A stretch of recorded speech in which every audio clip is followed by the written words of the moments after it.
तक हमने देखा कि जिन्वो एलेक्सर ऑफ लाइफ लेने के लिए वापस से डीमन कैसल के अंदर जाता है, जहां उसकी लड़ाई कुछ डीमन नाइट से होती है। जिन्वो आखिरी बचे डीमन नाइट को भी मारने वाला था, तभी वो नाइट सरेंडर कर देता है और अपने जान की भीख मांगने लगता है। जिन्वो उसका हेलमेट निकालता है तो ये एक लड़की थी। जिन्वो अब कहता है कि तुम लोगों ने मेरे सेना पर हमला किया और तुम लोग अब चाहते हो कि मैं तुम्हें जिंदा छोड़ दूं, और वैसे भी तुम्हारे साथी तो मर चुके हैं। ये डीमन लड़की जिसका नाम एसिल था, वो कहती है कि इनकी ड्यूटी मुझे प्रोटेक्ट करने की थी, उसमें अगर ये मर भी गए तो क्या हुआ। वो अब कहता है कि ये लड़की तो काफी ज्यादा सेल्फिश है और वो उसे जिंदा छोड़कर यहाँ से जाने लगता है। तो एसिल उस पर मौका देखकर पीछे से वार करने की कोशिश करती है, लेकिन टस्क उसे अपने कवच वाले जादू से बचा लेता है। एसिल फिर से माफी मांगने लगती है और जिन्वो से कहती है मुझे मत मारो, तुम जैसा बोलोगे मैं वैसा ही करूंगी। जिन्वो उससे पूछता है कि क्या वो उसे अगले फ्लोर का एंट्री परमिट दिला सकती है। एसिल कहती है कि वो परमिट उसके फैमिली के पास है और अगर जिन्वो चाहता है तो वो उसे लाकर दे देगी। बाकी उसे सभी परमिट्स के लोकेशन पता है। अगर जिन्वो उसे और इसके फैमिली को जिंदा छोड़ देगा तो एसिल जिन्वो को वहां तक ले जा सकती है। जिन्वो काफी डरावने तरीके से पूछता है कि क्या मैं तुम पर भरोसा कर सकता हूँ। एसिल कहती है कि वो झूठ नहीं बोल रही और इधर जिन्वो भी अब उसे परमिट के बदले जिंदा छोड़ने के लिए मान जाता है और उससे पूछता है कि आखिर तुम लोग हो कौन। फिर सीन शिफ्ट होता है, हम लोग उसी आइलैंड को देखते हैं जिस पर वो एंट मॉन्स्टर उड़कर आ गया था। उसने यहाँ पर तबाही मचा दी थी और कई सारे लोगों को मार दिया था। इधर जिन्वो एसिल से पूछता है कि क्या उसे भी अपने माइंड में इंसानों को मारने की आवाज सुनाई देती है। इस पर एसिल कहती है कि नहीं, हमें दूसरी कमांड मिलती है कि अपनी जगह को प्रोटेक्ट करो, यानी कि ये लोग अब डंजन वाले मॉन्स्टर से अलग हैं। जिन्वो अब पूछता है कि यह आवाज उसे कब से सुनाई दे रही है। एसिल कहती है कि जब से वो यहाँ पर आए हैं तब से। तभी सुनकर जिन्वो चौंक जाता है। एसिल अब बताती है कि इससे पहले वो डीमन रेल में थी। जिन्वो अब पूछता है कि तुम डीमन रेल में क्या कर रही थी। जिल के साथ अब फिर से वही ग्लिच होने लगता है जो इससे पहले टेस और बारका के साथ हुआ था। वो अब रोबोट टाइप की आवाज में कहती है कि हम युद्ध की तैयारी कर रहे हैं, एक ऐसे दुश्मन के लिए जो इतना ज्यादा स्ट्रांग है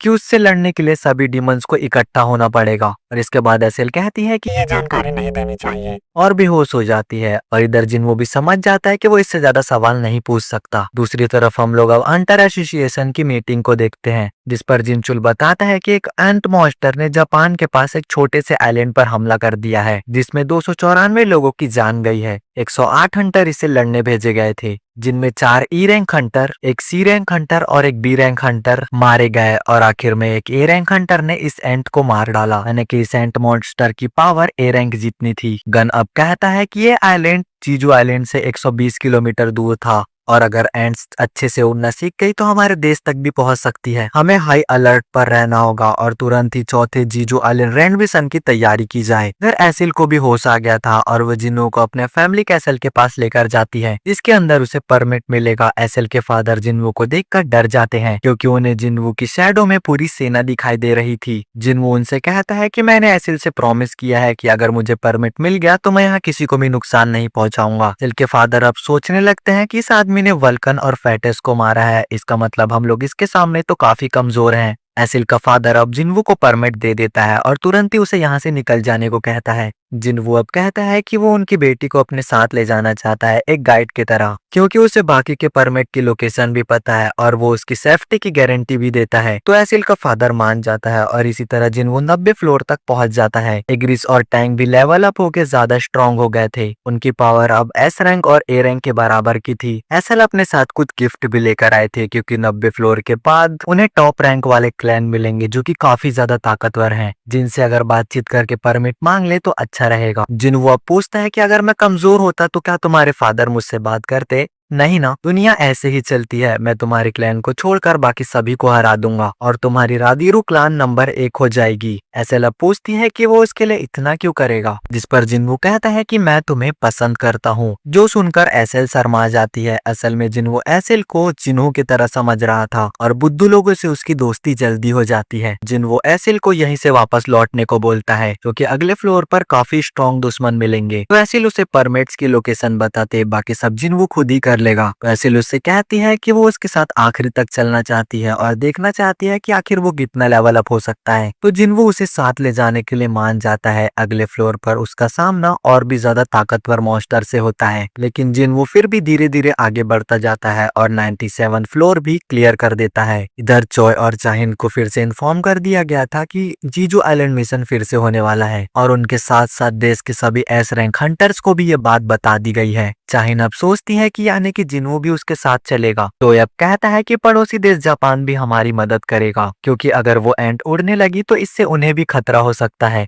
तो उन सभी को मिलकर इस खतरे को जड़ से खत्म करना होगा। मिशन का बैटल प्लान डिस्कस करने के लिए एक अल्ट्रा गिल्ड का हंटर उनके देश में आने वाला है। इधर जिन्हों आखिरी यानी कि 100वें फ्लोर पर पहुंच गया था, जहां उनका सामना होता है डीमन लॉर्ड बारन से, जो कि एक फाइट ड्रैगन पर बैठा हुआ था और इसका ऑरा काफी ज्यादा पावरफुल था। बारन अब अपनी डीमन आर्मी को बुलाता है, जो जिन्वो और एसिल को चारों तरफ से घेर लेती है और वो सभी डीमन इन पर हमला करने के लिए भागते हैं। तभी जिन्वो अपने सामने डोमेन बना लेता है और उसकी शैडो आर्मी निकलकर डीमन से लड़ने लगती है। टस्क तो अकेले ही अपने मैजिक से सैकड़ों डीमंस को जला देता है। उसकी ये पावर देखकर तो एसिल भी हैरान हो जाती है। वो सोचती है कि डीमन मोनार्क बारन यहाँ का राजा है और जिन्वो बस एक घुसपैठिया, तो उसे किसके साथ रहना चाहिए। बारन अब आसमान से खतरनाक बिजली गिराता है, जिसमें एसिल भी मरने वाली थी, पर तभी जिन्वो आकर उसे बचा लेता है। जिन्वो अब सोचता है कि अगर इस अटैक से उसके सोल्जर्स बार बार मरते रहे तो उसका एमपी काफी जल्दी खत्म हो जाएगा। उसे जल्दी ही बारन को मारना पड़ेगा। वो गायब होकर बारन के पास जाता है, लेकिन बारन फिर भी उसके हमले को रोक लेता है और एक पावरफुल लेजर अटैक उस पर करने लगता है। जिन्वो अब टस्क और इग्रिस को अपनी मदद के लिए बुलाता है। टस्क अपने जादू से उस लेजर को रोकता है और इतनी देर में जिन्वो अब उस व्हाइट ड्रैगन की गर्दन काट देता है, जिससे कि बारन नीचे आकर गिर जाता है। दूसरी तरफ हम लोग हंटर एसोसिएशन की मीटिंग को देखते हैं, जिसमें ड्रॉसू गिल्ड का मास्टर गोतो भी शामिल था। ड्रॉ गिल्ड पड़ोसी देश जापान की बहुत बड़ी गिल्ड है, जिसमें 11 एस रैंक के हंटर हैं और ये पूरे एशिया की दूसरी सबसे बड़ी गिल्ड है। और ये लोग जीजू आइलैंड वाले मिशन में कोरिया की मदद करने के लिए आए हैं। गोतो की ट्रांसलेटर हानेकावा बताती है कि एंट्स की जिंदगी सिर्फ 1 साल की होती है। अगर क्वीन एंट मारी जाए तो बाकी एंट्स अपने आप ही 1 साल में खत्म हो जाएगी। और इन्हें बाकी 3 रेड्स में ये भी पता चला है कि ये एंट्स पावरफुल एनिमीज की तरफ अट्रैक्ट होती है। इसका फायदा उठाकर हम लोग एक प्लान बना सकते हैं। तो इस मिशन में ड्रॉ गिल्ड के 11 में से 10 एस रैंक हंटर शामिल होंगे, जिसमें से एक गोतो भी है। हम सभी एंट्स का ध्यान अपनी तरफ कर लेंगे और आप लोगों की जिम्मेदारी होगी एंट क्वीन को मारने की। जिनचुल कहता है कि फिर तो आपको हजारों एंट्स का सामना करना पड़ेगा।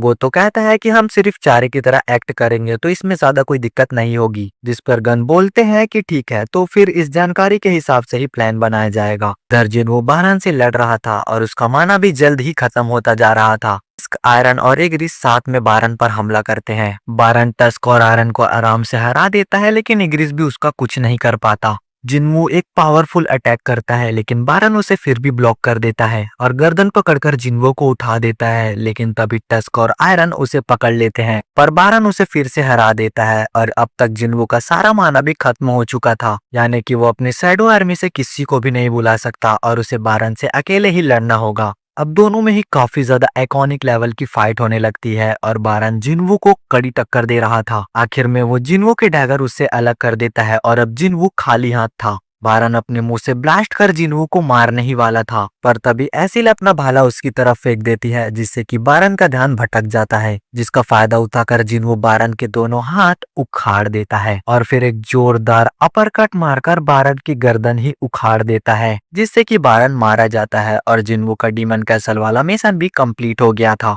जिन्वो एसिल से कहता है कि वापस जाके अपने फादर को बता दो कि अब उनकी फैमिली टॉप रैंकर पर है। और इसी के साथ ही कमाल का एपिसोड यहीं पर खत्म हो जाता है। पिछले एपिसोड में हम लोगों ने देखा था कि जिन्वो ने डीमन मोनार्क बारान को हराकर purifying blood of the demon monarch को हासिल कर लिया था और फाइनली ये वही इंग्रेडिएंट है जो जिन्वो को आखिरी में चाहिए था। इससे अब फाइनली जिन्वो लाइफ ऑफ एलेक्सर को बना सकता है। वो अब उसे बना ही रहा होता है, तभी उसे दिखाई देता है कि इससे बनने का जो सक्सेस रेट है और इसकी जो क्वांटिटी है वो भी एक प्लेयर के इंटेलिजेंस पे डिपेंड करती है। ये देखकर जिन्वो थोड़ा सा घबरा जाता है और अब वो सोचने लगता है कि क्या वो लाइफ ऑफ एलेक्सर को बना भी पाएगा या फिर नहीं। पर फिर भी अब जिन्वो कोशिश करता है और एलेक्सर ऑफ लाइफ को बनाना शुरू कर देता है और वो अपने मन ही मन में ये प्रार्थना कर रहा होता है कि ये चीज कंप्लीट हो जाए और फाइनली हम लोग देखते हैं कि वो बन भी जाता है। और ये देखकर तो जिन्वो काफी ज्यादा खुश हो जाता है, क्योंकि वो इस चीज का यूज करके अपनी मॉम की बीमारी को ठीक कर पाएगा। पर इधर जिन्वो अब भी थोड़ा सा नर्वस होता है और सोचने लगता है कि क्या ये चीज सच में काम करेगी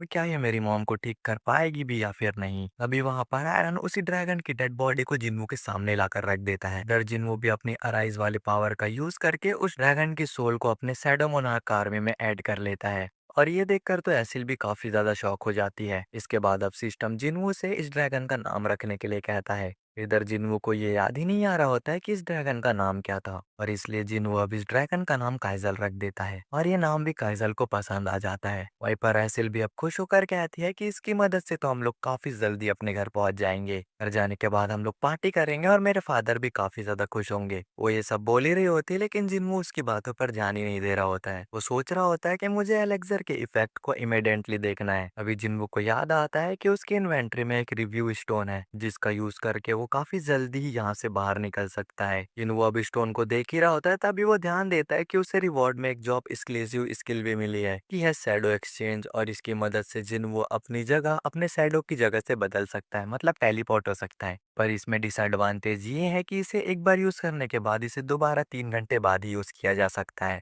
जिन्हों अब डिसाइड करता है कि वो इस स्किल का यूज करके वापस घर जाएगा, और वो एसिल से कहता है कि माफ करना, तुम्हें अकेले ही घर जाना पड़ेगा। और ऐसा बोलकर जिन्हों वहां से जाने लगता है, और वो कहता है कि अगर हमारी किस्मत में होगा तो हम लोग दोबारा मिलेंगे, अपना ख्याल रखना। और ऐसा बोलने के बाद जिन्हों वहां से जा ही रहा होता है, पर तभी एसिल उससे काफी शर्मा कर कुछ कहने वाली होती है, लेकिन वो कुछ कहे इससे पहले जिन्हों वहां से चला जाता है, जो देखकर तो वो काफी ज्यादा डिसअपॉइंट हो जाती है। लेकिन में हम लोग देखते हैं कि जिन्हों फाइनली अपने कंट्री में वापस पहुंच चुका है। जिन्होंने उस सोल्जर्स के साथ खुद को एक्सचेंज कर लिया है, जो कि यहाँ पर पेट्रोलिंग कर रहा था। जिन्हों अब सोचता है कि यहाँ से मेरा घर अभी थोड़ा सा दूर है, इसलिए वो वहां पर काइजल को बुला लेता है, और अब जिन्हों काइजल के ऊपर बैठकर काफी आराम से वहां से चला जाता है। दूसरी तरफ हम लोगों को हंटर गो को दिखाया जाता है, जो कि कह रहे होते हैं कि हम लोगों को हंटर्स की मैजिकल पावर को एक चारे की तरह यूज करना होगा, जिससे कि हम लोग उस एंड्स को बाहर निकाल पाए। इसके बाद हम लोग अपने स्पेशल इंटरफेरेंस वेव का यूज करके उन लोगों के सेंसरी कम्युनिकेशन को बिगाड़ देंगे। इस मौके का यूज करके हमारी जो स्पेशल फोर्स रहेगी वो उनके घर के अंदर फिल्टर कर देगी,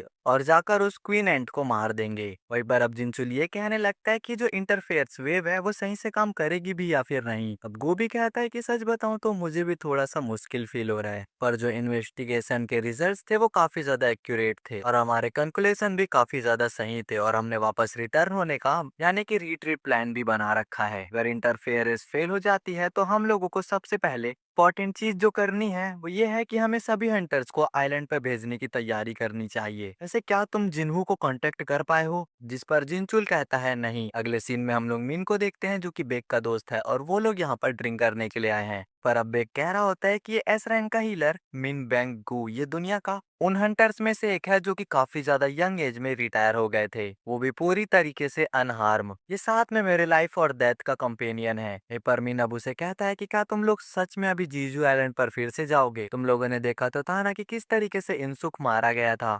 पर बेग भी अब याद करने लगता है कि इनसुक यानी कि उसका दोस्त कैसे मारा गया था। ये सब याद करते हुए वो कहता है कि हाँ, इसीलिए मैं जा रहा हूँ जीजू आइलैंड। अगर ये एंट मॉन्स्टर इसी तरह से रहेंगे तो इस पूरे कंट्री की हालत खराब हो जाएगी, इस पूरी कंट्री के लोग मारे जाएंगे। वहीं पर अब मिन कहता है कि मैं तो नहीं आऊंगा, अगर तुम लोग मुझे इनवाइट करने आए हो तो मैं तो तुम्हें पहले ही मना कर देता हूँ। यहाँ पर बेग कहता है कि नहीं, मैं तो यहाँ पर तुम्हें गुड बाय कहने आया हूँ, कि कोई भरोसा नहीं है, इसके बाद शायद हम लोग कभी भी ना मिल पाए। जो सुनकर मिन चुप हो जाता है, और वो बेग से कहता है कि मैं सोच रहा हूँ कि मैं सिविल सर्विस एग्जाम दूं। मैं किसी को भी मरते हुए नहीं देखना चाहता हूँ, इसलिए मैं एक सिविल सर्वेंट बनना चाहता हूँ। और मेरी स्टडी में हिस्ट्री अच्छी है, पता नहीं मैं पास हो भी पाऊंगा या फिर नहीं, पर मैं कोशिश करूंगा। यहाँ पर मैं ज्यादा से ज्यादा अपनी नॉर्मल लाइफ करने की कोशिश कर सकता हूँ बस। वहीं पर अब बेग भी सोचने लगता है कि हाँ, ये सही कह रहा है, जिन लोगों के पास नॉर्मल लाइफ नहीं होती है वो एक हंटर होते हैं, उन लोगों के लिए लड़ना तो एक रूटीन जैसा है। ये बात हमें अगले सीन में फाइनली जिन्हो को दिखाया जाता है, जो कि अपने मॉम के पास यानी कि हॉस्पिटल में पहुंच चुका है। यहाँ पर वो अपनी मॉम की गर्दन के पीछे एक बर्न मार्क को देखता है, जो देखकर जिन्हो सोचता है कि बचपन में उसी के हाथों से उसकी मॉम के ऊपर गर्म पानी गिर गया था। पर इसके बावजूद भी जिन्हो की मॉम उसे डांटते नहीं है, बल्कि उससे गले लगा लेती है। वो तो अपने दर्द पर गौर भी नहीं कर रही होती है, वो तो सिर्फ जिन्हो को चुप कराने में लगी होती है। इसके बाद जिन्हो वापस से उसी एलेक्सर ऑफ लाइफ को बाहर निकाल लेता है, और सोचता है कि मुझे सही में नहीं पता कि क्या इसको पीने के बाद मेरी मॉम सच में ठीक हो पाएगी भी या फिर नहीं। इतने समय से मैंने सिस्टम के काफी सारे मैजिक्स देखे हैं, मैं एक ही रैंक के हंटर से इस लेवल तक पहुंच चुका हूँ, तो इसलिए मैं सिस्टम पर भरोसा करता हूँ। और ऐसा बोलने के बाद जिन वो उस एलेक्सर ऑफ लाइफ को खोल देता है, और अब वो उसे पिलाने ही वाला होता है, लेकिन ऐसा करते हुए जिन्हों के हाथ बहुत ज्यादा कांप रहे होते हैं। फिर भी जिन्हों अब थोड़ा बहुत हिम्मत जुटाकर उस चीज को अपनी मॉम को पिला ही देता है। फिर वो अपनी मॉम को वापस से लेटा देता है। के बाद वो वेट कर ही रहा होता है, पर तभी वो देखता है कि उसकी मॉम अचानक से ग्लो करने लगती है। तो देखकर वो काफी ज्यादा शॉक हो जाता है, पर तभी उसकी मॉम ग्लो करना बंद कर देती है। देखकर तो जिन्हों अब थोड़ा सा घबरा जाता है और वो अपने मन में कहने लगता है कि मॉम प्लीज अपनी आंखें खोलो, मैं काफी समय से लड़कर ताकतवर हो रहा हूँ बस आपके लिए, तो इसलिए प्लीज मॉम जाग जाओ। वे सीन शिफ्ट होता है, हम लोग जीना को देखते हैं जिसका पढ़ाई में बिल्कुल भी मन नहीं लग रहा होता है। तो इसलिए वो बाहर जाकर दुकान में कुछ शॉपिंग करती है और बाहर जाकर वो देखती है कि जो बाहर की हवा है वो काफी ज्यादा गर्म है। उसे इस हवा में काफी अच्छा फील हो रहा होता है। और इस तरफ जिन जैसे ही अपनी आंखें खोलता है तो वो काफी ज्यादा शॉक हो जाता है। वो अब सामने देखकर काफी ज्यादा इमोशनल हो जाता है, क्योंकि उसकी मॉम अब फाइनली जाग चुकी है। जिन्हो यहाँ पर थोड़ा सा बदल चुका था, पर फिर भी उसकी मॉम पहचान लेती है। वो कहती है तुम जिन्वू हो है ना, मैं कितने समय से सोई हुई थी। इस पर जिन्वू जवाब देता है कि आप 4 साल से सोई हुई थी। उसकी मॉम पूछती है कि आखिरकार जीना कैसी है, जिस पर जिन्वू कहता है कि वो अच्छी है। तो सुनकर उसकी मॉम जिन्वू को शुक्रिया कहती है और कहती है कि तुमने अपना प्रॉमिस पूरा किया, तुम अब काफी मैच्योर हो चुके हो, लेकिन तुम्हें काफी ज्यादा चोट भी लगी हुई है। तुम ठीक तो हो, लगता है कि तुमने अपने आप को काफी ज्यादा पुश किया है, जरूर यहाँ पर तुम्हारे लिए चीजें काफी ज्यादा मुश्किल रही होंगी। ये सुनकर तो जिन्वू भी अब काफी ज्यादा इमोशनल होकर रोने लगता है, सब कुछ याद करने लगता है कि जो उसने सहन किया है अपनी मॉम के लिए। यहाँ पर काफी ज्यादा कोशिश करता है अपने आंसुओं को रोकने की, लेकिन वो रोक ही नहीं पा रहा होता है। वो अपनी मॉम से कहता है कि आप चिंता मत कीजिए, मैं ठीक हूँ। किसी तरीके से वो रो रहा होता है और ये सब देखकर उसकी मॉम भी इमोशनल होकर रोने लग जाती है। लेकिन में हम लोग देखते हैं कि ये जानकर तो डॉक्टर्स भी काफी ज्यादा हैरान होते हैं कि जो जिन्वू की मॉम है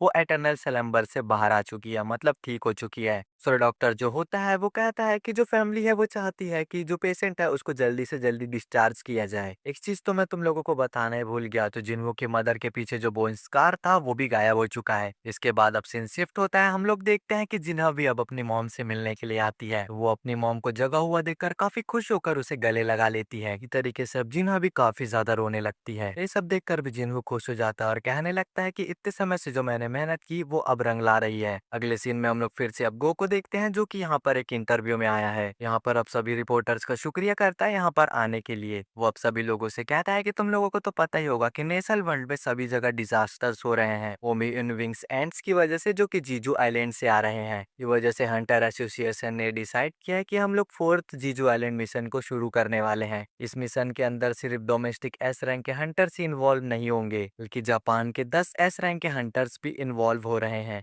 जिन हंटर्स की रैंक ए या उससे नीचे है वो सर्वेलेंस करेंगे और डिफेंस भी करेंगे। ये लोग बाकी को सपोर्ट्स करेंगे और बाकी के लोगों को भी प्रोटेक्ट करेंगे। इस टाइम हम लोग सक्सेसफुल होकर रहेंगे। और ये सब कुछ मिन भी सुन रहा था और वो यहाँ पर ये सब याद करने लगता है कि वो तीनों यहाँ की उनके साथ इनसुब भी उन लोगों के साथ ड्रिंक कर रहा होता है। वहीं पर बेग काफी ज्यादा नशे में होता है और वो सो जाता है। वहीं पर मेरे इनसुक से कह रहा होता है कि सच बताऊं तो मुझे बहुत डर लग रहा है, पर इनसुक कहता है कि डर तो मुझे भी लग रहा है, और जो लोग लड़ नहीं सकते वो तो हम लोगों से और भी ज्यादा डर रहे होंगे, इसलिए हम लोगों को लड़कर इन सभी एंड्स को खत्म करना होगा कि हम लोग इस कंट्री के लोगों को बचा सके। पर अब बेग नशे में ही कहता है कि मैं दुश्मनों को अपने हाथों से ही तबाह कर दूंगा। तो सुनकर इंसुक कहता है कि हम लोगों को तो बेग की चिंता करनी चाहिए, इसकी पर्सनैलिटी और एबिलिटी दोनों ही खतरनाक है। मीन तुम और मैं ही इकलौते पर्सन है जो कि बेग को संभाल सकते हैं। अगले सीन में हम लोग देखते हैं कि जिन्हों की मॉम अब फाइनली घर पहुंच जाती है। तब वो देखती है कि जिन्हा ने तो घर का कचरा बना रखा है। देखकर जिन वो अपनी बहन से कुछ कहने ही वाला होता है, लेकिन तभी उसकी मॉम कहती है कि चलो सफाई करना शुरू करते हैं, तीनों मिलकर सफाई करेंगे। जो सुनकर वो लोग भी अब मान जाते हैं और तीनों मिलकर सफाई करने लगते हैं। वहीं पर उसकी मॉम भी अब कहने लगती है कि इस घर की भी काफी ज्यादा उम्र हो चुकी है। वहीं पर जीना कहती है कि वो इसलिए क्योंकि हम लोग यहाँ पर बचपन से जो रह रहे हैं। वहीं पर हम लोगों को जिन्हों को दिखा जाता है, वो भी यहाँ पर अलग सा फील कर रहा होता है, वो उन लोगों से अब थोड़ा सा दूर फील कर रहा होता है। वो अब कहता है कि जो मोमेंट मैं देख रहा हूँ वो मोमेंट मैं काफी समय से देखना चाहता था, अब जब मुझे ये मोमेंट मिल चुका है तो मुझे अभी काफी ज्यादा अनईजी फील हो रहा है।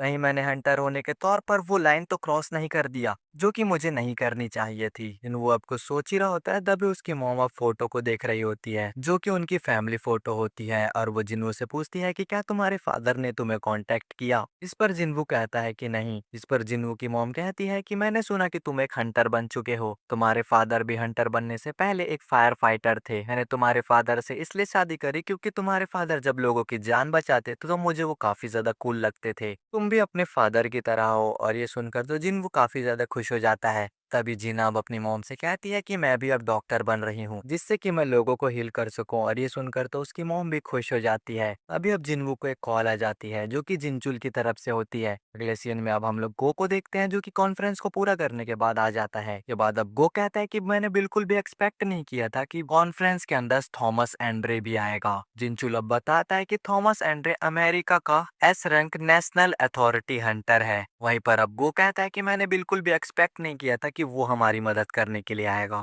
थॉमस काफी ज्यादा पावरफुल है, उसकी पावर एक नेशनल मिलिट्री के बराबर की है। ऐसा पर्सन यूजुअली फॉरेन कंट्री के ऑपरेशन के अंदर इंटरफेयर भी नहीं करता है। वो कह रहा था कि वो ऐसे ही आया है, या तो वो हंटर हमें हुआंग के बारे में कुछ बताने आया था या फिर कुछ और। तभी जिनचुल उसे बताता है कि हमारे जिन्नू के साथ कांटेक्ट हो गया है, वो काफी जल्द आ रहा है। अगले सीन में हम लोग देखते हैं कि जिन्नू यहाँ पर पहुंच चुका होता है। यहाँ पर गो अब जिन्नू को बताते हैं कि हम लोग 4 दिन में निकलेंगे। इस रेड मिशन को सक्सेसफुल करना हमारा काफी बड़ा गोल है, तुम हमारी मदद करोगे। यहाँ पर जिन्नू अब सोचने लगता है कि इस अपॉर्चुनिटी को मैं यूज करके अपना लेवल अप कर सकता हूँ, मुझे अब इस अपॉर्चुनिटी को जाने नहीं देना चाहिए। वो अब जवाब देने ही वाला होता है, पर तभी वो काफी ज्यादा खतरनाक प्रेजेंस को फील करता है। तो देखकर अब वो भी हैरान हो जाता है। अब वो जिन्नू से कहता है कि तुम काफी ज्यादा प्रेसिव हो, तुम इतने दूर से भी इस पावर को फील कर पा रहे हो। ये पावर एस रैंक के हंटर्स की है जो कि जिम में वार्म अप कर रहे हैं। तुम यहाँ पर इंटरेस्टेड हो तो तुम वहाँ पर जाकर देख सकते हो। अगले सीन में अब हम लोग को जिम का ही सीन दिखाया जाता है। यहाँ पर बेक अब एक हंटर से लड़ रहा होता है। का जो अपोनेंट होता है वो अपने टेक्निक का यूज करके बेक को जमीन पर गिरा देता है। और अब वो उससे कहता है कि तुम्हें अपने कमर को और पैर को और भी ज्यादा ताकतवर करना चाहिए। इस पर बेक कहता है कि इस समय पर बस मैं एक ऑफिस वर्कर हूँ, तो मुझे समय नहीं मिलता है। और ऐसा बोलने के बाद वो फिर से उसके साथ लड़ने लगता है। इस फाइट को अब गो जिन्वू को दिखा रहा होता है और वो कहता है कि एस रैंक के हंटर्स काफी ज्यादा रेयरली ही इकट्ठा होते हैं। थोड़े समय पहले जो मैजिकल पावर तुमने सेंस करी वो इन्हीं लोगों की थी। जिन्वू अब कहता है कि बेक तो हारता हुआ दिख रहा है। पर अब चोया जाता है और कहता है कि अगर बेक अपनी पूरी पावर का यूज करेगा तो उसका ओपोनेंट बिल्कुल भी नहीं जीत पाएगा। चोय अब जिन्वो को बताता है कि जो एक का अपोनेंट है उसका नाम है मा दंग बुक और ये फेम गिल्ड से है। जिस पर जिन्वो कहता है कि ये अपनी पूरी ताकत का यूज क्यों नहीं कर रहा, कि अपोनेंट भी ताकतवर है तो होल्ड बैक करने की कोई जरूरत ही नहीं है। पर चोय अब कहता है कि इतने सारे लोगों के सामने वो अपनी पूरी ताकत नहीं दिखाना चाहता है। बेक अपनी पूरी ताकत से लड़ता है तब वो असली मॉन्स्टर बन जाता है। पर जिन्वो कहता है कि जो र्यूमर्स मैंने ट्रांसफॉर्मेशन टाइप के हंटर्स के बारे में सुने थे वो सच थे। इसके बाद जो है जिन्वो को सामने दिखाता है और वो कहता है कि ये जो लोग हैं वो नाइट गिल्ड से हैं। तभी वहां पर हम लोग देखते हैं कि गोटो की टीम भी आ जाती है, उसके साथ उसके सभी एस रैंक के हंटर्स भी होते हैं। चोय अब जिन्वो को बताता है कि ये लोग भी आ गए हैं, ये लोग जापान के एस रैंक के हंटर्स हैं और इनका गिल्ड मास्टर है गोटो। अभी एक लड़की अब जिन्वो को देख लेती है, वो पूछती है कि ये कौन है और यहाँ पर वो जो ट्रांसलेटर लड़की होती है वो बताती है ये जिन्वो है जो कि रिसेंटली ही एस रैंक का हंटर बना है। वही गोटो कहता है कि ये देखकर तो काफी एक अच्छा असेसियन लग रहा है। तो वो लड़की उससे बताती है कि नहीं, ये एक मेष टाइप का हंटर है। सुनकर तो गोटो भी शॉक हो जाता है और वो जिन्वो को ही देख रहा होता है क्योंकि जिन्वो की जो पावर है वो काफी ज्यादा खतरनाक तरीके से रिलीज हो रही होती है। उसे भी यहाँ पर समझ आ रहा होता है कि जिन्वो यहाँ पर कितना ज्यादा पावरफुल है। लिम भी जिन्वो को देख लेता है और कहता है ये तो वही है ना जिसने लिमसुम को एम्बारेस किया था। अब चाहन भी जिन्वो को देख लेती है और कहने लगती है अब समझ आया अचानक से एटमॉस्फेयर बदल कैसे गया था। इसके बाद हम लोग देखते हैं कि माँ अपने ताकत का यूज करके बेक के ऊपर एक काफी खतरनाक मुक्का मारता है। बेक उसे रोक लेता है और इसी तरीके से जापान के हंटर्स उन्हें लड़ता हुआ देख रहे होते हैं। तो वो लोग कहते हैं तो ये है कंट्री के टॉप फोर्स। देखकर वो लड़की कहती है कि ये लोग तो काफी ज्यादा डिसअपॉइंटिंग लग रहे हैं। ऐसे इसलिए क्योंकि मैं हमेशा सिर्फ गोटो के बैटर्स देखती हूँ, इसलिए इन लोग मुझे कमजोर लग रहे हैं और इन लोगों को देखकर तो ये लोग मुझे एस रैंक के हंटर्स भी नहीं लग रहे। ये बात सुनकर वहां पर एक हंटर आ जाता है और वो कहता है कि ये जो तुम बोल रही हो ये तुम नहीं बोल सकती, यहाँ पर तुम इस तरीके से हमारी बेइज्जती नहीं कर सकती हो। जो सुनकर वो लड़की कहती है कि तुम कौन हो। जिस पर एक आदमी बताता है कि ये नाइट गिल्ड का गिल्ड मास्टर है और इसका नाम पाक जोन सुंग है। इस पर वो लड़की कहती है कि ये नाम तो मैंने पहले कभी नहीं सुना। अब वो बंदा उस लड़की को समझाने लगता है कि आखिर वो कौन है। ये सारी लड़ाई देखकर वहां पर लिम और चाहिन भी पहुंच जाते हैं और वो लोग पूछने लगते हैं कि यहाँ पर क्या हो रहा है। तब पार्क उन्हें बताता है कि ये लोग हमें कमजोर कह रहे हैं। ये सुनकर गोटो के दिमाग में अब एक आइडिया आ जाता है और वो कहता है कि यहाँ पर सभी लोग हैं तो क्यों ना यहाँ पर एक फ्रेंडली मैच किया जाए। इसमें सिर्फ एस रैंक के हंटर्स ही पार्टिसिपेट करेंगे। यहाँ पर पार्क कहता है कि मैं भी लड़ना चाहता हूँ तो गोटो कहता है ठीक है, तो इस मैच के रूल तुम ही डिसाइड कर लेना। पार्क भी कहता है ठीक है। तभी वहाँ पर गो आ जाते हैं और वो कहता है कि मैजिस इस लड़ाई में नहीं लड़ पाएंगे, उन्हें हटा दो और जो कॉम्बैट नहीं कर सकते उन हंटर्स को भी हटा दो। तो गोटो कहता है कि ठीक है और फिर बेग भी कहता है कि ठीक है। इस फाइट के अंदर सिर्फ कॉम्बैट टाइप हंटर्स ही पार्टिसिपेट करेंगे। अगर कोई किसी के कलाई को पकड़ लेता है या फिर कमर को टच कर देता है या फिर उसे जमीन पर गिरा देता है तो वो फाइट जीत जाएगा। और ये फाइट 1-on-1 नहीं होने वाली है, हम सभी लोग एक साथ लड़ेंगे। तो फिर गोटो भी कहता है ठीक है, मुझे ये शर्त मंजूर है। यहाँ पर अब टीम भी डिसाइड हो जाती है जिसमें एक साइड है कोरिया के एस रैंक के हंटर जिसमें है लिम, चाहिन, बेक और मा। दूसरी साइड होने वाले हैं तावाटा, नामोटो, होशिनो और टानाटा। और ये मैच अब यहीं पर शुरू होने वाला होता है, पर इससे पहले ये कमाल का एपिसोड यहीं पर खत्म हो जाता है। तो इस एपिसोड की शुरुआत में हम लोगों को फिर से जिम का सीन दिखाया जाता है और आप लोगों को तो याद ही होगा कि यहाँ पर कोरियन और जापानीज टीम की लड़ाई होने वाली थी, यानी कि एक फ्रेंडली मैच 4-4 मेंबर्स का। जिन्हों यहाँ पर पीछे खड़ा होकर ये सोच रहा होता है कि अगर गोटोरी इस फाइट को ज्वाइन नहीं कर रहा है तो इसका मतलब सिर्फ ये है कि वो हमारे पावर्स को चेक करना चाहता है। क्योंकि ये एक एस रैंक की हंटर्स की लड़ाई है तो अच्छा वो वहाँ पर आ गया, क्योंकि उसे यहाँ पर कुछ ना कुछ सीखने को तो मिलेगा ही। यहाँ पर ये दोनों ही टीम के मेंबर्स एक दूसरे को जज करना शुरू कर देते हैं कि ये लोग आपस में कैसे एक दूसरे से निपटेंगे। अभी यहाँ पर मॉडर्न बुक जो होता है वो अपना साइज चेंज कर लेता है और वो साइज में काफी ज्यादा बड़ा हो जाता है। उसके बाद जापान टीम का ये जो बंदा होता है वो भी अपना काफी ज्यादा स्ट्रेंथ अप कर लेता है और अब इन दोनों का सामना होने वाला है और ये दोनों ही अब लड़ना शुरू कर देते हैं। लिम के ऊपर यहाँ पर ये वाला बंदा अटैक करता है। भाई मैं इसका नाम भूल गया लेकिन कोई दिक्कत वाली बात नहीं है। यहाँ पर लिम एक काफी ज्यादा खतरनाक एरो पीछे वाले बंदों पर फेंक के मारता है जिसे वो काफी ज्यादा मुश्किल से लॉन्च करते हैं, जिससे कि अब ये सभी लोग समझ जाते हैं कि ये कोई 1-on-1 बैटल नहीं है, ये दूसरों एक दूसरे से लड़ने वाले हैं, अब एकदम भिड़ने वाले हैं। गन यहाँ पर ये नोटिस करते हैं कि ये जो जिम है वो काफी ज्यादा माना फैसिलिटी से बनी हुई है। यहाँ जो एस रैंक के हंटर्स है वो काफी आसानी से इस रूम को तहस नहस कर रहे हैं और ये काफी खतरनाक बात है, इन लोगों की ताकत काफी अलग लेवल की है।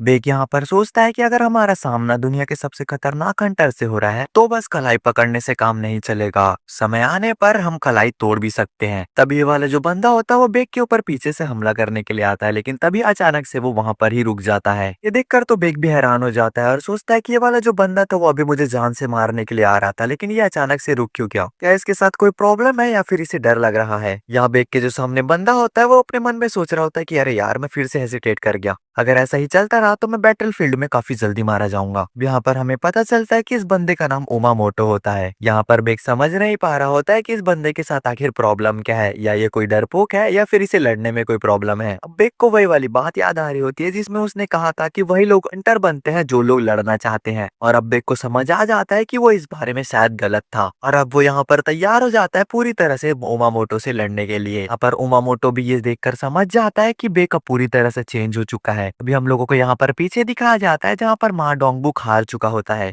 लिम टाइग्यू भी हार चुका होता है, बस यहाँ पर बेक और चाहिन बचे होते हैं। भी हम लोग देखते हैं कि बेक का सामना करने के लिए यहाँ पर 3 हंटर्स आ जाते हैं। बेक उन लोगों से ये कहता है कि क्या तुम लोगों को ये लगता है कि मैं चाहिन से ज्यादा आसान टारगेट हूँ? तुम लोग काफी ज्यादा पछताने वाले हो। यहाँ पर अब हमें एक चाहिन को दिखाया जाता है जो कि एक लड़की से लड़ रही होती है और चाहे के जो मूवमेंट होते हैं वो काफी ज्यादा फ्लोवी होते हैं। यहाँ पर चाहिन की जो अपोनेंट लड़की होती है वो उसके मूवमेंट को पढ़ नहीं पा रही होती और वो अपने मन में कहती है कि अब मुझे समझ आया कि इसका निकनेम द डांसर क्यों है, कि उसके मूव्स ऐसे हैं जैसे वो नाचते हुए अपने एनिमीज से लड़ रही है। पर क्योंकि चाहिन को ये नाम पसंद नहीं था इसलिए उसने इस नाम को बैन करवा दिया है। वहाँ पर चाहिन उस लड़की के बैक पे टच करके उसे आउट कर देती है और वो जल्दी से बेक की मदद करने के लिए भागती है। इन तभी उसके सामने उमामोटो आ जाता है और वो कहता है कि मैं इस लड़की से निपटता हूँ। लेकिन जैसे वो चाहिन के पीछे आता है तो चाहिन अपने इंस्टिक्स के साथ काफी ज्यादा तेजी से उस पर बहुत सारे मुक्के बरसा देती है। लेकिन अब चाहिन सोचती है कि शिट, मैंने यहाँ पर कुछ ज्यादा ही कर दिया, मैं तो यहाँ पर सिर्फ इसे ब्लॉक करना चाहती थी पर यहाँ पर मैंने तो इसको काफी ज्यादा हार्म कर दिया। और तभी हम लोग यहाँ पर देखते हैं कि जो उमामोटो होता है वो अलग ही तरह से ट्रांसफॉर्म हो जाता है गुस्से में और अब उसके टीम के मेंबर्स कहने लगते हैं कि अगर ये बंदा एक बार पिट जाता है तो ये पूरी तरह से राक्षस बन जाता है और ये कंट्रोल से बाहर होकर किसी के ऊपर भी हमला कर सकता है। ऐसा बंदा किसी टीम में होना काफी ज्यादा खतरनाक हो सकता है। नान यहाँ पर उस बंदे से लड़ने की कोशिश करती है और गोटो ryuji कहता है कि आमतौर पर तो मैं इस बंदे को यहाँ पर रोक सकता हूँ क्योंकि यहाँ पर किसी को भी नुकसान पहुंचा सकता है, लेकिन इस केस में मैं इसे लड़ने देता हूँ। यहाँ पर हम लोग वापस से चाइन को देखते हैं, जिस पर ओमामोटो काफी ज्यादा पागलों की तरह हमला कर रहा होता है और उसको कॉर्नर करके काफी तगड़ा हमला करने वाला होता है। किंतु तभी जिन्वू सही समय पर आ जाता है और उसके किक को रोक देता है। यहाँ पर ओमामोटो ये देखकर काफी ज्यादा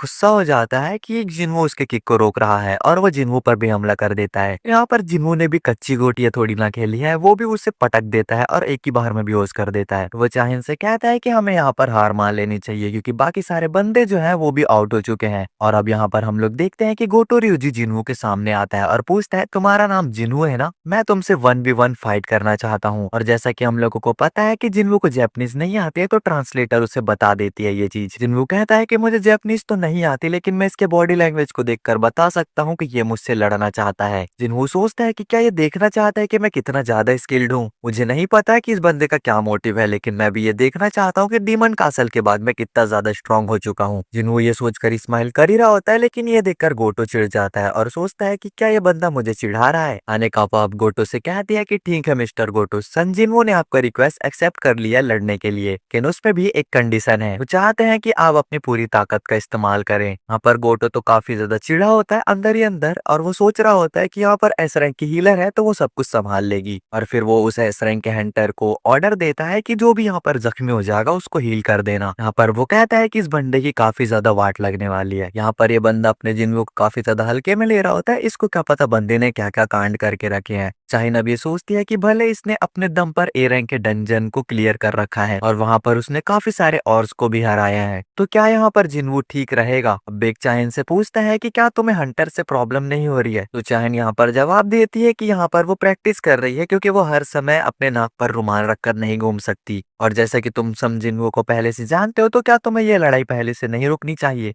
यहाँ पर बेक कहता है कि क्या तुम इस लड़ाई के लिए एक्साइटेड नहीं हो? यहाँ पर मैं तो काफी ज्यादा एक्साइटेड हूँ और देखते हैं कि इसके आगे क्या होता है। और तभी यहाँ पर जिन्वू फाइट को स्टार्ट कर देता है। ऐसा बोलने की देरी ही होती है कि तभी गोटो उसके ऊपर हमला कर देता है। जिन्वू यहाँ पर सोचता है कि यहाँ पर तो मैंने बोलना खत्म भी नहीं किया और इस बंदे ने मुझ पर अभी से हमला कर दिया। लगता है ये बंदा काफी ज्यादा सीरियस है। यहाँ पर गोटो अपने मन में सोच रहा होता है, क्या ये कोई मेज टाइप का हंटर है? ये बिल्कुल इम्पॉसिबल है। के मूव्स तो देखो, कितनी साइलेंट मूव्स है इसकी। ये औरों को बेवकूफ बना सकता है लेकिन मुझे नहीं। तो हम लोग देखते हैं कि यहाँ पर इन दोनों की काफी ज्यादा आइकॉनिक लेवल की फाइट स्टार्ट हो जाती है। वो यहाँ पर काफी आसानी से गोटो के मूव्स को डॉज कर पा रहा होता है और गोटो यहाँ पर काफी ज्यादा सीरियस हो चुका होता है। हम लोग देखते हैं यहाँ पर चॉय जो ब्रेक के लिए गया था, स्मोक ब्रेक के लिए, वो यहाँ पर आकर देखता है तो काफी ज्यादा हैरान होता है और सोचता है, मैं यहाँ पर थोड़ी देर के लिए बाहर क्या गया, इन लोगों ने तो पूरा हालात ही बदल दिया भाई। अब हम लोग देखते हैं कि गोटो धीरे धीरे चिढ़ने लग जाता है और अपने मन में सोचता है कि मैंने अब अपना मन बदल लिया है, मैं इस बंदे को जान से मार दूंगा। और अब तक अब जिन्वू को भी नोटिफिकेशन आ जाता है कि आपके आसपास एक मर्डरस इंटेंट वाला बंदा है। ऑब्वियस सी बात है, जिन्वू को ये समझ आ जाता है कि डोंगसुक उसे मारने की कोशिश कर रहा है और यहाँ पर उसके गाल में एक स्क्रैच भी आ जाता है। और उसके बाद हम देखते हैं कि जिन्वू काफी तेजी से गोटो के हाथों को पकड़ लेता है। और अब आप लोगों को याद होगा कि कलाई को पकड़ने से आउट होगा, ना कि हाथ को पकड़ने से।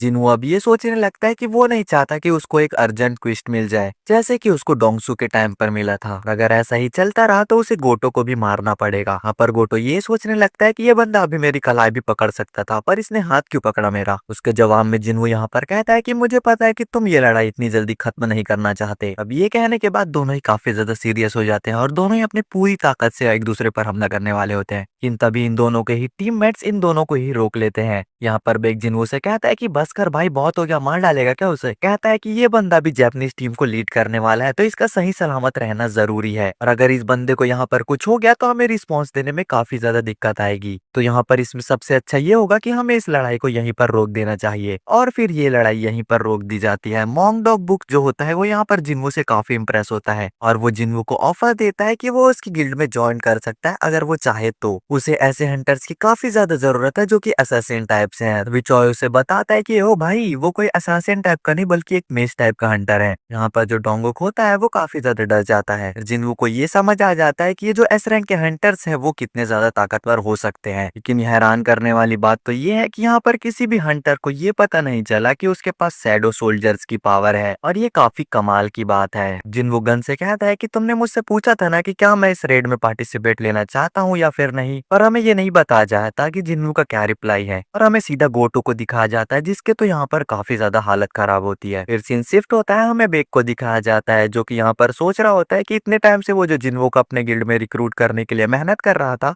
वो सिर्फ एक टाइम की बर्बादी थी, लेकिन एटलीस्ट वो उसके साथ अच्छा खासा रिलेशनशिप तो बना ही सकता है। और तभी उसे एक मैसेज रिसीव होता है जिसमें लिस्ट है कि कौन कौन उस रेड में पार्टिसिपेट करने वाला है, और वो ये देखता है कि संग जिन्वू का नाम इस लिस्ट के अंदर नहीं होता है। दूसरी तरफ हमें गोटो का भी सीन दिखाया जाता है जो कि ब्लेड गिल्ड के वाइस गिल्ड मास्टर सुगेमोटो रियोजी को कांटेक्ट करता है, और ये भी एक एस रैंक का हंटर होता है। वो उसको इन्फॉर्म कर देता है कि मुझसे भी ताकतवर हंटर है यहाँ पर जिसका नाम है संग जिन वू। उसकी अभी अभी सेकंड अवेकनिंग हुई है और वो एक एस रैंक का हंटर बन चुका है। इन सुगेमोटो से कहता है कि लेकिन मुझे उस बंदे का नाम तो इस लिस्ट में दिखाई नहीं दे रहा। गोटो कहता है कि कौन सी लिस्ट, मुझे इस बारे में कुछ नहीं पता। सुगेमोटो से बताता है कि मुझे अभी अभी लिस्ट मिली है कि जीजू आइलैंड में कौन कौन पार्टिसिपेट करने वाला है। यहाँ पर गोटो कहता है कि आखिर गन करना क्या चाहता है, वो अगर इतने टैलेंटेड हंटर को नहीं लेकर जाएगा तो काफी ज्यादा मुसीबत का सामना करना पड़ सकता है। जिसके जवाब में सुगेमोटो कहता है कि चिंता मत करो, यहाँ पर 16 हंटर्स जाने वाले हैं एस रैंक के, तो मुझे नहीं लगता कि वहाँ पर कोई दिक्कत वाली बात होने वाली है। फिर सीन शिफ्ट होता है, हमें जीजू आइलैंड का सीन दिखाया जाता है। एंड क्वीन कहती है कि हमें इस आइलैंड को जल्दी से जल्दी छोड़ना होगा क्योंकि यहाँ पर जो खाना है वो खत्म होते जा रहा है और हमारे बच्चे ही एक दूसरे को खाना शुरू कर चुके हैं। हमें इस किंगडम को बचाना होगा, हमें काफी ज्यादा पावरफुल सोल्जर्स की जरूरत है। कैसा सोल्जर्स जो हमारे इस पूरे किंगडम को संभालेगा। अभी हमें एक एंट के अंडे को दिखाया जाता है जिसके अंदर वही सोल्जर होता है जो कि अंडे को तोड़कर अब बाहर आ जाता है और वो काफी तेज सीखता है। एंड क्वीन व्यू से कहती है कि तुम्हें जो जो चाहिए वो तुम यूज करो लेकिन खुद को ताकतवर बनाओ, और तभी हम लोग देखते हैं कि वो अपने आसपास के एंट्स को ही खाना शुरू कर देता है। दूसरी तरफ हमें कॉन्फ्रेंस का सीन दिखाया जाता है, यहाँ पर कंपैरिजन हो रहा होता है, वहाँ पर जितने भी जीजू आइलैंड के रेट्स हुए हैं उनका। वहाँ पर ये बात कर रहे होते हैं कि यहाँ पर इन्होंने अलग अलग रेट्स में अलग अलग चीजें नोटिस की हैं। पहले रेट्स में ये सिर्फ मॉन्स्टर्स है, दूसरे रेट्स में ये एडवांस हो गए और एंट बन गए, और तीसरी रेट में तो ये और भी एडवांस हो गए। अभी हमें जो रिसेंटली न्यूज मिली है उसमें ये पूरे ह्यूमन लाइक हो चुके हैं, तो उनके पीठ पे पंख भी आ चुका है। पर सोशल मीडिया पर भी यही बात हो रही होती है कि संग जिन्वो आखिर पार्टिसिपेट क्यों नहीं कर रहा। इधर उधर की बातें हो रही होती, लेकिन इस बातों से जिन्वो को कोई खास फर्क नहीं पड़ रहा होता और वो तो बस ये सोच रहा होता है कि आखिरकार जिन्हा क्या सोचेगी इन सब के बारे में। यहाँ जिन्हो जिन्वो को कांटेक्ट करता है और इसे कॉल करके बुलाता है एक ऑफिस स्पेस दिखाने के लिए। और सभी लोगों को जैसा पता है कि जिन्हो को अपना खुद का गिल्ड स्टार्ट करना है, तो यहाँ पर जिन्हो ने इस ऑफिस को सिलेक्ट किया होता है। जिन्हो यहाँ पर पहुंच चुका होता है और वो कहता है तुम्हें नहीं लगता कि ये हम 2 बंदों के लिए काफी बड़ी जगह है। इस पर जिन्हो कहता है कि 2 बंदे नहीं, आपको तो पता ही है कि गिल्ड स्टार्ट करने के लिए 3 लोगों की रिक्वायरमेंट होती है, एक गिल्ड मास्टर, एक वाइस गिल्ड मास्टर और एक एम्प्लॉय। पर जिन्हो कहता है कि ठीक है, हमें एक और बंदे की जरूरत होगी इस गिल्ड को स्टार्ट करने के लिए। उसके बाद जिन्हो को बताता है कि एक फॉरेनर है जो तुमसे मिलना चाहता है और वो अभी यहाँ पर 17 जुलाई तक यहीं पर ही है। अभी हम देखते हैं कि ये सुनते ही जिन्हो एकदम से अलर्ट हो जाता है। वो सोचने लगता है कि क्या ये वही तो नहीं जिसे मैं सोच रहा हूँ। एकदम से ही वो अपने शैडो सोल्डर के साथ अपनी जगह को एक्सचेंज कर लेता है। और अब हम लोग यहाँ देखते हैं यहाँ पर एक गुंडा होता है जो कि एक लड़की को चाकू के नोक पर लूटने की कोशिश कर रहा होता है। वो कहता है कि ये एरिया इसीलिए मुझे काफी ज्यादा पसंद है। यही हम लोग देखते हैं कि जिन्वो भी इस जगह में पहुंच चुका होता है और वो बंदा जिन्वो को भगाने की कोशिश करता है। जब जिन्वो नहीं चाहता है तो वो उस पर चाकू से स्टेप करने की कोशिश करता है, लेकिन जिन्वो को वो चाकू छू भी नहीं पाता और जिन्वो उस बंदे के पैर काट देता है। और वो उस बंदे से कहता है कि मैं तुम्हें मारना नहीं चाहता, तो इसलिए आधी रात होने से पहले तुम अपने आप को पुलिस को सरेंडर कर दो और सुधर जाओ। जिन्वो अपने हाई सोल्जर को बोल देता है कि अगर ये बंदा पुलिस के पास सरेंडर नहीं करता तो इसे वहीं पर मार देना। जिन्वो यहाँ पर चाहता है कि वो बंदा जिंदा बचे, लेकिन उसे ये नहीं पता कि उसके ऑर्क सोल्जर में कितना ज्यादा पेशेंस होगा। और अब यहाँ कल से जीजू आइलैंड की रेड शुरू होने वाली है। हमें अगले दिन का सीन दिखाया जाता है जहाँ पर हेलीकॉप्टर्स तैयार हो चुके होते हैं। अभी के सभी हंटर जीजू आइलैंड की रेड के लिए निकल चुके होते हैं। इधर हमें गोटो को दिखाया जाता है जो कि अभी जिन्वो के साथ हुई फाइट को याद कर रहा होता है। तो वो अपने मन में सोच रहा होता है कि उसने सच में सामने से मौत देखी, उसे ऐसा लग रहा था कि वो उसे मार डालेगा। अब यहाँ पर हमें अलग अलग कोस्ट का सीन दिखाया जाता है जहाँ पर काफी सारे बैटल शिप्स तैयार हो चुके होते हैं। जू आइलैंड के आसपास भी यहाँ पर काफी सारे शिप्स होते हैं। यहाँ पर इन शिप्स में हंटर्स होते हैं क्योंकि ऑब्वियस सी बात है कि बैकअप के लिए भी लोगों की जरूरत पड़ने वाली है। इस बैकअप टीम में हर टाइप के हंटर्स होते हैं। यहाँ पर हम लोगों को हंटर्स को दिखाया जाता है जो कि सभी लोग बैटल के लिए काफी ज्यादा एक्साइटेड होते हैं और कुछ लोग नर्वस भी होते हैं। हम लोग यहाँ पर देखते हैं कि यहाँ पर लीमिंग सुन भी आया होता है। इसको इजाजत तो नहीं होती यहाँ पर आने की, लेकिन फिर भी ये यहाँ पर आया होता है। लोगों को याद होगा कि सोन किम वाला भी हंटर्स गिल्ड का एक ग्रुप था, वो भी यहाँ पर आया होता है, यानी कि सारे बंदे यहाँ पर आए होते हैं। यहाँ तक कि इसके अंदर ली जूही और सिन चुइल भी शामिल होते हैं। सभी के सभी यहाँ पर बैकअप के लिए तैयार होते हैं। करीबन 50,000 से ज्यादा अवेकन हंटर्स है साउथ कोरिया में, जैसे इंडिविजुअली 5,000 बंदों ने इसमें पार्टिसिपेट किया है। फिर सीन शिफ्ट होता है, हम लोग मेन टीम को देखते हैं जो कि जा रही होती है जीजू आइलैंड में, और इधर एक कैमरामैन भी होता है जो कि लाइव शूटिंग कर रहा होता है। कि ये सिर्फ कैमरामैन नहीं होता बल्कि ए रैंक का हंटर भी होता है, और हंटर होने के साथ साथ वो अपनी नॉर्मल भी जिंदगी जी रहा है एक कैमरामैन बनकर। क्यों है इसका रीजन तो मुझे नहीं पता, लेकिन ऐसा हो सकता है कि उसको रेड मिशन या खून खराबा ना पसंद हो। तो हम लोग देखते हैं कि यहाँ पर बेंगुक भी आ चुका है, जिस पर जेक सोचता है कि तुम यहाँ पर क्या कर रहे हो, मैंने सोचा नहीं था कि तुम यहाँ पर आने वाले हो। युंग भी कहता है कि मुझे पता है कि तुम मेरे बिना नहीं टिकने वाले, तो इसलिए मुझे यहाँ पर आना पड़ा। तो ये सुनकर बेक यहाँ पर काफी ज्यादा चिढ़ जाता है। ताहिन यहाँ पर बेक से जिन्वो के बारे में पूछती है, लेकिन बेक को भी उसके बारे में कुछ अपडेट पता नहीं होता। अब हम लोग देखते हैं कि ये लोग पहुंच चुके होते हैं यहाँ पर जीजू आइलैंड पर। इधर हम लोग देखते हैं कि गोटो की टीम ऑलरेडी सिटी पर पहुंच चुकी होती है। पहले एक सिटी हुआ करती थी जीजू सिटी, पर अब ये पूरी तरह से गोस्ट टाउन बन चुका होता है। इधर कुछ एंट्स भी पड़ी होती हैं जो कि मरी पड़ी होती हैं। ऐसा लग रहा होता है कि उन्होंने किसी को खा लिया है, मतलब उन्हें किसी ने खा लिया है,